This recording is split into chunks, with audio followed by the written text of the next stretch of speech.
নমস্কার বন্ধুরা, আমি মনীষা টিউব কুকিং চ্যানেলে আপনাদের স্বাগত। আশা করি সকলেই ভালো এবং সুস্থ আছেন। বর্ষাকালে অনেকেই নিরামিষ রান্নার খোঁজ করে থাকেন, কারণ মাছ মাংস তেমন একটা ভালো লাগে না। তাই আজ এনেছি ঘরে থাকা উপকরণ দিয়ে তৈরি গরম গরম মুচমুচে ধনেপাতার পকোড়ার রেসিপি। একদম নিরামিষ উপায়ে বানাবো, চলুন শুরু করি। প্রথমে নিচ্ছি 1.5 কাপ বেসন। বেসনটা মটরের বেসন নিয়েছি, এতে পাকোড়াগুলো বেশ মুচমুচে হয়। 1/2 কাপের একটু বেশি চালের গুঁড়ো,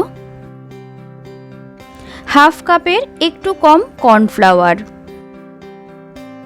1 টিস্পুন লবণ, 1/2 টিস্পুন হলুদ গুঁড়ো, 1/2 টিস্পুন জিরে গুঁড়ো, 1 টিস্পুন চিলি ফ্লেক্স, এর পরিবর্তে কাঁচা লঙ্কা কুচিও দিতে পারেন, 1/2 টিস্পুন চাট মশলা, 1 পিঞ্চ হিং। রান্নাটা নিরামিষ, তাই হিং ব্যবহার করলে পকোড়াগুলো বেশ খেতে ভালো হয়।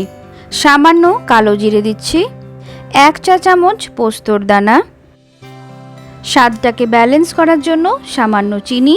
তবে বেশি চিনি ব্যবহার করলে পকোড়া তেলে দেওয়া মাত্রই লাল হয়ে যায়।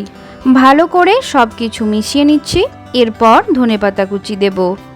আপনাদের ইচ্ছে মতো ধনেপাতা কুচি ব্যবহার করতে পারেন। প্রথমে চামচ দিয়ে ধনেপাতা কুচিটাকে বেসনের সঙ্গে মিশিয়ে নেব। তারপর অল্প অল্প জল দিয়ে মেখে নিতে হবে। জল দিয়ে মেখে নেওয়ার একটু আগে 1 পিঞ্চ বেকিং সোডা ব্যবহার করবেন, যাতে পকোড়াগুলো মুচমুচে হয়। পুরো ব্যাপারটা আটা মাখার থেকে একটু নরম করে মেখে নিতে হবে। জলের পরিমাপ বুঝতে না পারলে অল্প অল্প করে জল ব্যবহার করবেন। বেশি নরম হয়ে গেলে পকোড়া তেলে দেওয়ার পর প্যানে চ্যাপ্টা হয়ে বসে যায়, ঠিকমতো গোল শেপে আসে না। মাখাটা দেখুন এই রকম হবে, যাতে খুব সহজেই পকোড়ার শেপ দেওয়া যায়। বেকিং সোডা দেওয়ার পর বেশিক্ষণ স্ট্যান্ডিং টাইম দেবেন না, না হলে পকোড়া ক্রিস্পি না হয়ে চিমড়ে লাগে খেতে। চলুন এবার পকোড়া ভেজে নেওয়ার জন্য তেল গরম করে নিই। আমি এখানে হোয়াইট অয়েল নিয়েছি, আপনারা সর্ষের তেলও ব্যবহার করতে পারেন।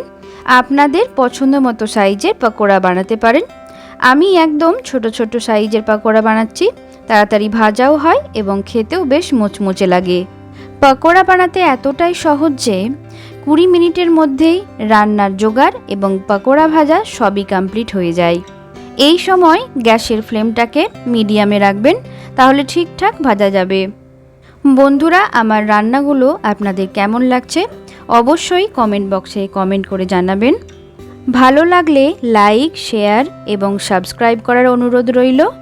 একটি কাঁটা চামচ দিয়ে পকোড়াগুলোকে উল্টে পাল্টে দেবেন, ঠিক এইভাবে। খুব সাবধানে উল্টে পাল্টে লালচে করে ভেজে নিতে হবে। আরেকটি উপায় বলছি আপনাদের। এই ছোট ছোট পকোড়াগুলোকে মেখে পেঁয়াজ কুচি, কাঁচা লঙ্কা কুচি, সামান্য লবণ এবং কাঁচা সর্ষের তেল দিয়ে চটকে মেখে ভাতের সঙ্গে দারুণ লাগে খেতে। আরও অন্যান্য পকোড়ার রেসিপি আমার চ্যানেলে দেওয়া আছে, ডেসক্রিপশন বক্সে লিংক শেয়ার করে দেব, চেক করে নেবেন। আশা করি ভালো লাগবে।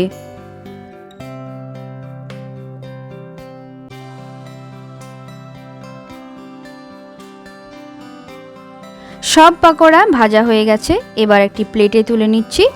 এক্সট্রা তেলটা ভালো করে ছাঁকনার সাহায্যে ছেঁকে নিতে হবে। তাহলে বন্ধুরা, তৈরি হয়ে গেল আমাদের আজকের রেসিপি গরম গরম এবং মুচমুচে স্বাদের ধনেপাতার পকোড়া। লাঞ্চে ভাত ডালের সঙ্গে অথবা সন্ধেবেলায় চায়ের সঙ্গে এই পকোড়া একেবারে অসাধারণ লাগে খেতে। আজকের মতো বিদায় নিচ্ছি, দেখা হবে পরবর্তী পর্বে। ভালো খান, সুস্থ থাকুন, টাটা।